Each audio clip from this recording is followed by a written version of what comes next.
ಸದನದಲ್ಲಿ ಮಂಡನೆಯಾಯಿತು ಮಹತ್ವದ ವಿಧೇಯಕ. ಗ್ರೇಟರ್ ಬೆಂಗಳೂರು ಪ್ರಾಧಿಕಾರಕ್ಕೆ ಚಾಲನೆ. ಬೆಂಗಳೂರಿಗೆ ಬೇಕಂತೆ 7 ಪಾಲಿಕೆಗಳು. ಭ್ರಷ್ಟಾಚಾರ ಪಾರದರ್ಶಕ ಆಡಳಿತಕ್ಕೆ ಅಸ್ತ್ರ. ಪಾಲಿಕೆಗೆ ಆರ್ಥಿಕ ವ್ಯವಹಾರಕ್ಕೆ ಅವಕಾಶ ಇಲ್ಲ.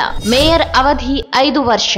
ಒಂದು ಪಾಲಿಕೆಗೆ ಬೇಕು 10 ಲಕ್ಷ ಜನಸಂಖ್ಯೆ. ಪಾಲಿಕೆ ಸದಸ್ಯರು ಜೂನ್ ತಿಂಗಳಲ್ಲಿ ಆಸ್ತಿ ಘೋಷಿಸಬೇಕು. ಹಲವು ಮಹತ್ವದ ಅಂಶಗಳ ವರದಿ ಸಲ್ಲಿಕೆ. ಬೆಂಗಳೂರಿನ ಸುಗಮ ಆಡಳಿತಕ್ಕಾಗಿ ಹಾಗೂ ಅಭಿವೃದ್ಧಿಗೆ ಇನ್ನಷ್ಟು ವೇಗ ನೀಡಲು ರಾಜ್ಯ ಸರ್ಕಾರವು ಗ್ರೇಟರ್ ಬೆಂಗಳೂರು ಪರಿಕಲ್ಪನೆಯನ್ನು ಪರಿಚಯಿಸಿದೆ. ಈ ಕುರಿತು ಅಧ್ಯಯನಕ್ಕಾಗಿ ಶಿವಾಜಿನಗರ ಕ್ಷೇತ್ರದ ಶಾಸಕ ರಿಜ್ವಾನ್ ಅರ್ಷದ್ ಅವರ ಅಧ್ಯಕ್ಷತೆಯಲ್ಲಿ 2024ನೇ ಸಾಲಿನ ಗ್ರೇಟರ್ ಬೆಂಗಳೂರು ಆಡಳಿತ ವಿಧೇಯಕವನ್ನು ಪರಿಶೀಲಿಸಿ ವರದಿ ನೀಡಲು ರಚಿಸಲಾಗಿದ್ದ ಕರ್ನಾಟಕ ವಿಧಾನಮಂಡಲದ ಜಂಟಿ ಪರಿಶೀಲನಾ ಸಮಿತಿಯ ವರದಿಯನ್ನು ವಿಧಾನಸಭೆಯಲ್ಲಿ ಮಂಡಿಸಲಾಗಿದೆ.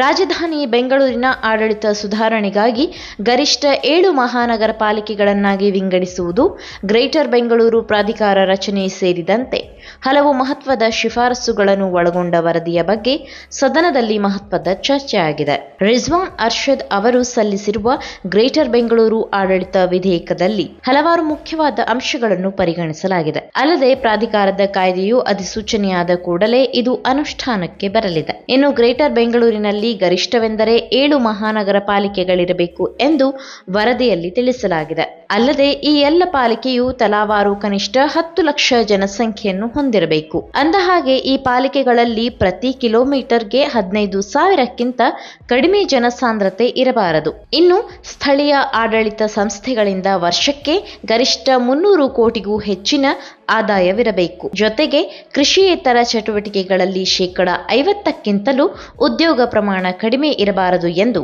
ವರದಿಯಲ್ಲಿ ಉಲ್ಲೇಖಿಸಲಾಗಿದೆ. ಹೇಗಿರಲಿದೆ ಗ್ರೇಟರ್ ಬೆಂಗಳೂರು ವಿಧೇಯಕ?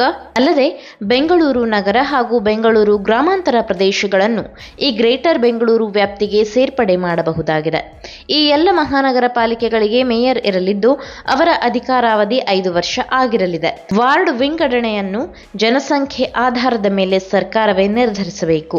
ಪ್ರತಿ ವಿಧಾನಸಭಾ ಕ್ಷೇತ್ರದ ವ್ಯಾಪ್ತಿಯೊಳಗೆ ನಿಗದಿತ ಸಂಖ್ಯೆಯ ವಾರ್ಡ್ಗಳನ್ನು ರಚಿಸಬೇಕು. ಅಲ್ಲದೆ 2 ವಿಧಾನಸಭಾ ಕ್ಷೇತ್ರಗಳ ವ್ಯಾಪ್ತಿಗೆ 1 ವಾರ್ಡ್ ಸೇರುವಂತೆ ವಿಂಗಡಣೆ ಮಾಡಬಾರದು ಎಂದು ವರದಿಯಲ್ಲಿ ಸಲಹೆ ನೀಡಲಾಗಿದೆ.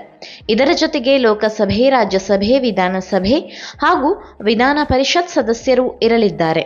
ಅಲ್ಲದೆ ಬಿಎಂಆರ್ಸಿಎಲ್, ಬೆಂಗಳೂರಿನ ಸಂಚಾರಿ ಪೊಲೀಸರು, ರೈಲ್ವೆ ಮೂಲ ಸೌಲಭ್ಯ ಅಭಿವೃದ್ಧಿ, ಕೆರೆ ಅಭಿವೃದ್ಧಿ, ಕೊಳಚೆ ಪ್ರದೇಶಗಳ ಅಭಿವೃದ್ಧಿ ಸೇರಿದಂತೆ ವಿವಿಧ ಏಜೆನ್ಸಿಗಳ ಮುಖ್ಯಸ್ಥರು ಗ್ರೇಟರ್ ಬೆಂಗಳೂರಿನ ಸದಸ್ಯರಾಗಿರಲಿದ್ದಾರೆ. ಇನ್ನು ಪ್ರಮುಖವಾಗಿ ಮುಖ್ಯಮಂತ್ರಿಯವರ ಅಧ್ಯಕ್ಷತೆಯಲ್ಲಿ ಗ್ರೇಟರ್ ಬೆಂಗಳೂರು ಪ್ರಾಧಿಕಾರ ರಚನೆಯಾಗಲಿದೆ. ಅದರ ಕೆಳಗೆ ಮಹಾನಗರ ಪಾಲಿಕೆಗಳಿರಲಿದ್ದು ಮೇಯರ್, ಆಯುಕ್ತರು, ಜಂಟಿ ಆಯುಕ್ತರು, ಸ್ಥಾಯಿ ಸಮಿತಿ ಮತ್ತು ವಾರ್ಡ್ ಸಮಿತಿಗಳನ್ನು ರಚಿಸಲಾಗುತ್ತದೆ. ಬೆಂಗಳೂರು ನಗರಾಭಿವೃದ್ಧಿ ಸಚಿವರು ಗ್ರೇಟರ್ ಬೆಂಗಳೂರಿನ ಉಪಾಧ್ಯಕ್ಷರಾಗಿರಲಿದ್ದಾರೆ ಎಂದು ಶಾಸಕ ರಿಜ್ವಾನ್ ಅರ್ಷದ್ ಅವರ ವರದಿಯಲ್ಲಿ ತಿಳಿಸಲಾಗಿದೆ.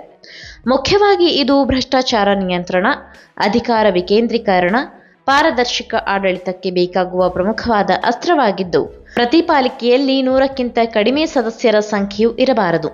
ಅಲ್ಲದೆ ಮಹಾನಗರ ಪಾಲಿಕೆಗೆ ಆಯ್ಕೆಗೊಂಡ ಸದಸ್ಯರು ಪ್ರತಿ ವರ್ಷ ಜೂನ್ ತಿಂಗಳಲ್ಲಿ ತಮ್ಮ ಆಸ್ತಿಯನ್ನು ಘೋಷಿಸಬೇಕು ಎಂದು ವರದಿಯಲ್ಲಿ ಉಲ್ಲೇಖಿಸಲಾಗಿದೆ. ಗ್ರೇಟರ್ ಬೆಂಗಳೂರು ಪ್ರಾಧಿಕಾರಕ್ಕೆ ಆರ್ಥಿಕ ವ್ಯವಹಾರಗಳನ್ನು ನಡೆಸುವ ಅಧಿಕಾರವಿಲ್ಲ. ಈ ಪ್ರಾಧಿಕಾರಕ್ಕೆ ನಗರ ಪಾಲಿಕೆಗಳ ತೆರಿಗೆ ಶುಲ್ಕ, ಉಪಕರ ಹಾಗೂ ಬಳಕೆದಾರರ ಶುಲ್ಕಗಳಿಗೆ ಸಂಬಂಧಿಸಿದ ಪ್ರಕ್ರಿಯೆಗಳಲ್ಲಿ ಭಾಗಿಯಾಗಲು ಅಧಿಕಾರವಿಲ್ಲ. ಅಲ್ಲದೆ ಕೇವಲ ಇದೊಂದು ಸಲಹಾತ್ಮಕವಾಗಿ ಬೇಕಾದ ನೀತಿಗಳ ನಿರ್ಧಾರಗಳನ್ನು ಮಾಡಬಹುದು ಎಂದು ವರದಿಯಲ್ಲಿ ಹೇಳಲಾಗಿದೆ. ಈ ಮಾಹಿತಿ ನಿಮಗೆ ಇಷ್ಟವಾಗಿದ್ದಲ್ಲಿ ಈ ಬಗ್ಗೆ ಕಮೆಂಟ್ ಮಾಡಿ, ವಿಡಿಯೋನ ಲೈಕ್ ಮಾಡಿ, ಶೇರ್ ಮಾಡಿ.